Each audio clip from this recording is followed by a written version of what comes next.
When we look back on our childhoods and remember the early days, there's usually a sense of comfort and nostalgia for a lot of us. It was a time when just going into our backyard had a sense of adventure. And then we remember the teen years, and either we immediately recoil and cringe and block it out as fast as possible, or we wish we could have expressed ourselves better, given the life experiences we have now, and then cringe. Right before puberty happens, as children, we are just starting to understand our surroundings and how things work. And then bam! Hormones and growing pains and confusion. Suddenly, talking to someone we like becomes more awkward and consequential. Our emotions are a roller coaster. All in all, not a great experience. But more than anything, I think the reason why we cringe the most is because of our lack of understanding of social norms at the time. This is why rebellious behaviors are so common amongst teenagers. It's not so much that they want to be bad or make everyone else around them suffer. They just want to be heard, be understood, and have a sense of control in a world that at the same time pressures them because they are the future, yet demeans them because they have no idea how the world works. There are plenty of movies, TV shows, books, and songs that talk about the teenage experience and rebellion.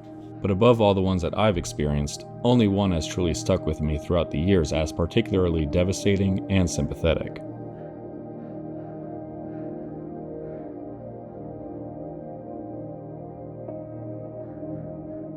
Hey honey, what were you like as a teenager?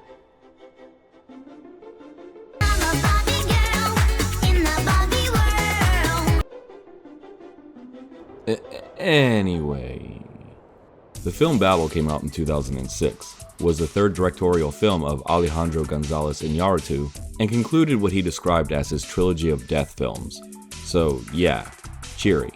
The film takes place in multiple different areas around the world, and each of the interconnected stories contain that area's culture and languages. It's a very tough watch, but has deep messages of humanity and hope underlying the misery, something Iñárritu would continue to gel into his future films, including his eventual 2014 Best Picture winner, Birdman. Babel won the Golden Globe for Best Picture in the drama category, but lost Best Picture at the Oscars to The Departed. I preface all this to say that if it wasn't for one singular element of Babel, I feel the film would have easily been the weakest of the three Death Trilogy films. But this singular element ties everything together and elevates the film to the same heights of some of the very best films of that decade. And that element is the storyline of a Japanese teenager, Chieko. Now, while Chieko is a Japanese teenager, Japanese isn't the language she speaks within her part of the story, as Chieko is actually deaf and mute. So as an outsider, not only are we staring through the looking glass at Japanese culture, but seeing that culture through the eyes of a deaf Japanese teenage girl. Her mother has also recently passed away under questionable circumstances, and her father is well-meaning but truly doesn't understand how to comfort her, and is largely distant because of his busy schedule. Also, she has trouble connecting to people because of her disability, and hence a highly hormonal, depressed, angry, and mourning teenage girl in a mainly conservative country who is also mocked for her lack of intimacy, sets out on an adventure to find connection.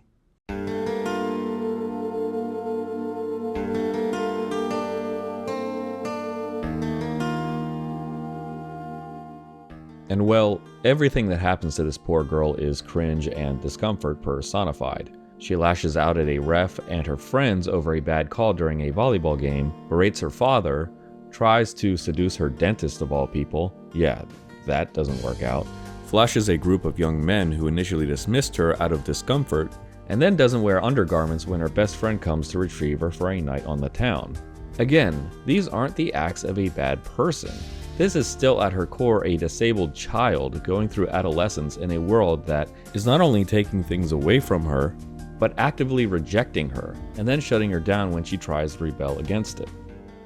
Eventually, when we return to her story in the plot, we're at a point where Chieko's acts of rebellion come to a head, and we truly get to experience the sort of sadness and displacement that she does. Her and her friend meet up with a group of rebellious teenage youths, one of whom understands sign language and invites them to take a party drug that I won't specify on for restriction purposes, but come on, you know what it is. It makes you feel more social. Let's go with that. A great sequence of them just being kids on a playground ensues, and for the first time in the entire movie, Chieko seems at peace as her high kicks in. She also clearly appears to be crushing on the boy who somewhat understands sign language, and so in her mind, understands her. There's such an innocence and gentle feeling that really reminds you that at their core, while at times annoying, disruptive, and emotional, these are just youths trying to have a place in a world that doesn't understand them and that they themselves don't understand either. As night falls, the group decides to go to a nightclub, their previous ode to their early childhoods transcending into full-blown teenage access. The editing is quick and whippy, the music swells and builds in anticipation as the group gets closer and closer to the club, and as the buildup reaches a crescendo and the group enters the dance floor,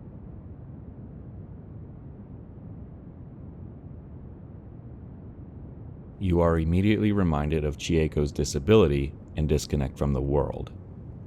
She can't hear the music, can't dance to the rhythm. She can only experience the lights and the movement and feel the endorphin rush from her high. Chieko desperately tries to remain in sync with everyone, trying to feel connected, trying to get close to the boy she has a childlike crush on. The music thumps the audience's ears as Chieko's happiness turns to desperation and confusion, and then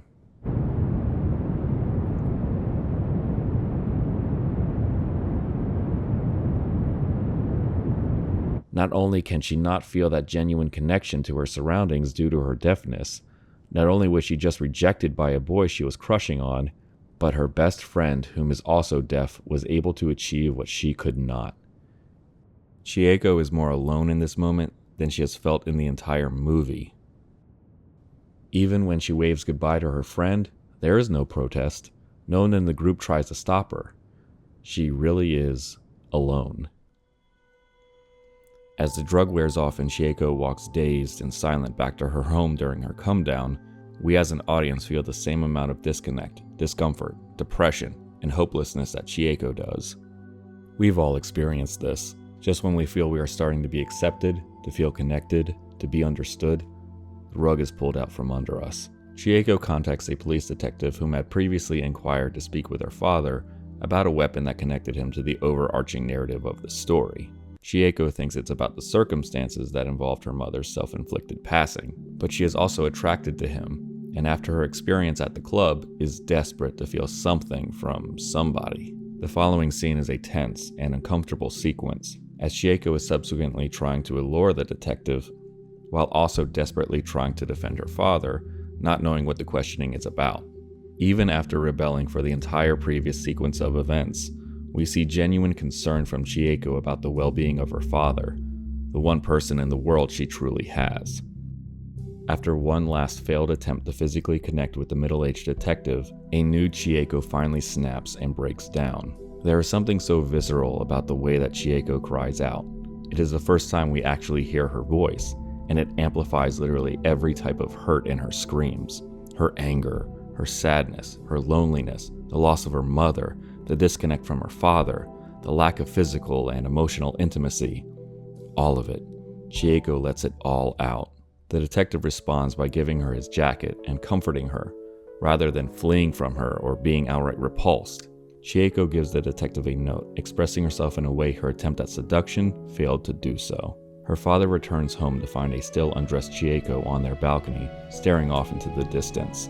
Earlier in the scene with the detective, Chieko makes up a story that her mother jumped off of their balcony, and before her father finds her, there's an amount of tension if Chieko was actually hinting at what she herself was planning to do.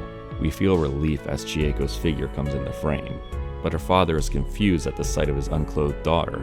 He calmly approaches her, and finally, with all of her barriers both physically and emotionally removed, Chieko embraces her father in a way of complete vulnerability. Her body evokes symbolism of a newborn baby being held and secured by the one who loves her unconditionally, rather than as an object of desire. The film's message of hope through tragedy beautifully concluding Chieko's story and the film itself. Rebellion and surface-level self-expression is part of the growing process. We truly learn who we are not before learning who we are. We shouldn't judge ourselves nor others while this process is happening.